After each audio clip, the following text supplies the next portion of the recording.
శ్రీకాకుళం జిల్లాలో ప్రభుత్వ హాస్పిటల్స్ తీరు రోజు రోజుకు దారుణంగా మారుతోంది. ముఖ్యంగా టెక్కలి హాస్పిటల్లో పేషెంట్లు డాక్టర్లు లేక నానా అవస్థలు పడుతున్నారు. ఇక కాస్త ఎమర్జెన్సీ పరిస్థితి అయితే చేసేది లేక ప్రైవేట్ హాస్పిటల్స్ కు పరుగులు తీస్తున్నారు. అత్యధికమైన కిడ్నీ సమస్యలున్న ఉద్దానం ప్రాంతంలో నెఫ్రాలజిస్టులు కరువయ్యారు. జిల్లా మొత్తానికి ఒకే నెఫ్రాలజిస్ట్ ఉండడంతో కిడ్నీ పేషెంట్లు తీవ్ర ఇబ్బందులు పడుతున్నారు. ఇదే విషయానికి సంబంధించి మరిన్ని అప్డేట్స్ మా ప్రతినిధి గిరీష్ అందిస్తారు. శ్రీకాకుళం జిల్లాలో పూర్తిగా హాస్పిటల్ పరిస్థితుల్లో కూడాను దయాదీనం కనుక మరి చెప్పుకోవచ్చు. అటు శ్రీకాకుళం జిల్లాలో ఎటు చూసినా కూడాను ప్రభుత్వ ఆసుపత్రుల్లోన ఉన్నతమైన నిపుణులు లేక అటు గైనకాలజిస్టులు కూడాను అక్కడక్కడ మాత్రమే ఉండటము, దానికి సంబంధిత ప్రసూతి వారు కూడా రావటము, వాళ్ళు ఇబ్బందులు పడటము. అంతేకాకుండా సుమారు జిల్లా ఆసుపత్రి టెక్కల్లో తీసుకుంటే టెక్కల జిల్లా ఆసుపత్రిలో మనకి చూసుకుంటే ఇక్కడ మనకి చాలా వరకు కూడాను కొరతలు ఉన్నాయని చెప్పుకోవచ్చు. ఇక్కడ నెఫ్రాలజిస్ట్ ఉండాలి, నెఫ్రాలజిస్ట్ లేరు. ఎవరైతే కిడ్నీ బాధితులు ఉద్దానం ప్రాంతం నుంచి వేలాది మంది ఉన్నారో వాళ్ళంతా కూడాను నెఫ్రాలజిస్ట్ని చూపించుకోవాలనుకుంటే మాత్రం శ్రీకాకుళం పోవాలి. శ్రీకాకుళంలో ఒక్క నెఫ్రాలజిస్టే ఉన్నారు. జిల్లా మొత్తానికి ఒకే ఒక నెఫ్రాలజిస్ట్ ఉండటంతో ఆ నెఫ్రాలజిస్ట్ దగ్గరే చూపించుకొని వచ్చి ఇక్కడ వీళ్ళంతా కూడాను కిడ్నీ బాధితులంతా కూడాను ఇక్కడ వైద్యం చేయించుకునే పరిస్థితి వస్తుంది. అది కూడా మాకు చాలా ఇబ్బందులు పడుతున్నామని చెప్పుకోవచ్చు. అంతేకాకుండా ఇక్కడ గుండె శస్త్రచికిత్స కోసం మరియు ఎటువంటి అత్యవసర వైద్యాలకు అవసరమైనప్పుడు కూడాను ఎవరూ లేకుండా వాళ్ళందరినీ కూడాను ఎప్పుడు కూడాను అంతా కూడా ఇక్కడ నుంచి రిఫర్ చేయడం మాత్రమే జరుగుతుందని చెప్పి కూడాను రోగులు చాలా ఆవేదనకు వ్యక్తం చేస్తున్నారు.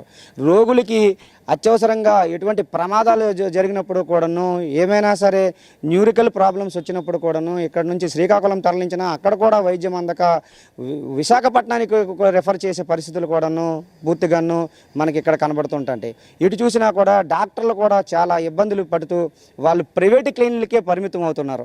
ప్రైవేట్ క్లినిక్లకే పరిమితం అవుతూ రోగుల్ని వారి యొక్క ఆ డబ్బు ఆశ కోసము వాళ్ళని వినియోగించుకొని రోగులు కూడాను ఇక్కడ తెల్లవారేసరికి ఫేస్ ఐడియల్ ప్రభుత్వము పెట్టినప్పుడు కూడాను వాళ్ళు ఏం చేస్తున్నారంటే ఫేషియల్ ఐడియల్ 9-10 మధ్యలో చూపించి ఆ తర్వాత వాళ్ళు ప్రైవేట్ క్లినిక్లకి చాలామంది డాక్టర్లు వెళ్ళిపోవటం, ఆ వైనం కూడా ఇక్కడ మనకు చూడవచ్చు.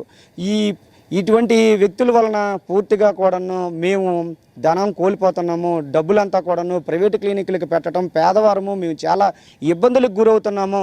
అయినప్పుడు కూడాను ప్రభుత్వ అధికారులు ప్రభుత్వం దీనిపైన చొరవ చూపించి డాక్టర్లు అసలు ఉదయం 9 గంటల నుంచి మధ్యాహ్నం 1 గంట వరకు ఓపీ చూస్తూ తర్వాత భోజన అనంతరం కూడా సాయంత్రం 4:30 వరకు కూడా డాక్టర్లు అందుబాటులో ఉండాలి అని చెప్పి నిబంధనలు ఉన్నప్పుడు కూడా జిల్లా కలెక్టర్ గారు కూడా స్వయంగా వచ్చి వీళ్ళందరినీ హెచ్చరించినప్పుడు కూడాను వారి యొక్క పద్ధతిని మార్చుకోకుండా వారు పూర్తిగా కూడాను పాత తీరుతోనే ముందుకు వెళ్ళటము, వాళ్ళకు ఉన్న ప్రైవేట్ క్లినిక్ల్లోనే మాత్రమే గడపడము జరుగుతుందని చెప్పి పెద్ద ఎత్తున విమర్శలు కూడా వినపడుతున్నాయి.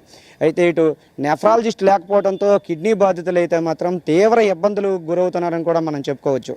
నెఫ్రాలజిస్ట్ అనేది మాత్రం కిడ్నీ బాధితులు రాజకీయ నాయకులు వచ్చి ఇక్కడ కిడ్నీ బాధితుల కోసం ఇవి చేస్తాం అంటున్నారే కానీ వైద్యం కోసం మాత్రం ఒక నెఫ్రాలజిస్ట్ని మాత్రమే పెట్టి వీళ్ళందరినీ కూడా అక్కడ శ్రీకాకుళం వెళ్ళి అక్కడ నెఫ్రాలజిస్ట్ని తో పూర్తిగాను వైద్యము ఏమి అసలు ఉన్న ప్రాబ్లం చూపించుకొని ఆ కిడ్నీస్కి డయాలసిస్ చేసుకోవాలనుకుంటే టెక్కలు రావాలి.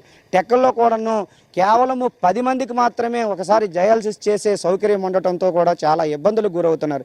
ఇప్పటికే రోజుకి కూడాను మనకి ఉద్దాన ప్రాంతంలో కిడ్నీ బాధితులు పెరుగుతున్నారు. అది పెరుగుతున్నప్పుడు కూడాను ఈ కిడ్నీ బాధితుల యొక్క మౌలిక సదుపాయాలు కూడాను ఇబ్బందులు పడటము, ఇటు రోగులకు కావాల్సిన సౌకర్యాలు లేకపోవడంతో ఇటు 108ని కానీ తీవ్రమైన సమస్య వచ్చినప్పుడు కిడ్నీ బాధితుల్ని 108తో ఆసుపత్రికి అయితే చేర్చుతున్నారు. కానీ ఆసుపత్రిలో రోగినికి నయమైన తర్వాత మళ్ళీ నడవలేని పరిస్థితుల్లో ఉన్నా కూడా తిరుగు ప్రయాణానికి అటువంటి సేవలు లేకపోవడంతో అవి కూడా మాకు చాలా ఇబ్బందిని గురి చేస్తున్నాయి.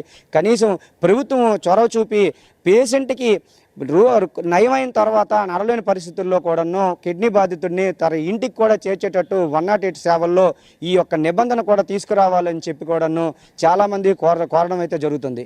ప్రభుత్వం దీనిపైన ఈ కొత్త విధానాలతో పాటు వైద్యులు పూర్తిగా కూడాను సేవలు అందించేటట్టు చూసి ఇక్కడ ఉన్న మౌలిక సదుపాయాలని పూర్తిగా వినియోగంలోకి తీసుకొచ్చి వారికి కావలసిన వైద్యాన్ని అందిస్తే ఎప్పటికైనా కూడాను ఇటు శ్రీకాకుళం జిల్లాలో ఉన్న అన్ని ప్రాంతాల్లో ప్రజలు కూడాను ఇబ్బందులు లేకుండా వైద్యాన్ని తీసుకొని ఎటువంటి ఇబ్బందులకి గురి కాకుండా కూడాను వైద్య సేవలను కొనసాగించాలని చెప్పి వీళ్ళందరూ కూడా కోరడంతో జరుగుతుంది. ఎప్పటికైనా సరే ప్రభుత్వం దీనిపైన చర్యలు తీసుకోవాలని చెప్పి ప్రజలు కోరుతున్నారు. కెమెరా పర్సన్ రాజేష్తో గిరీశ్వర్.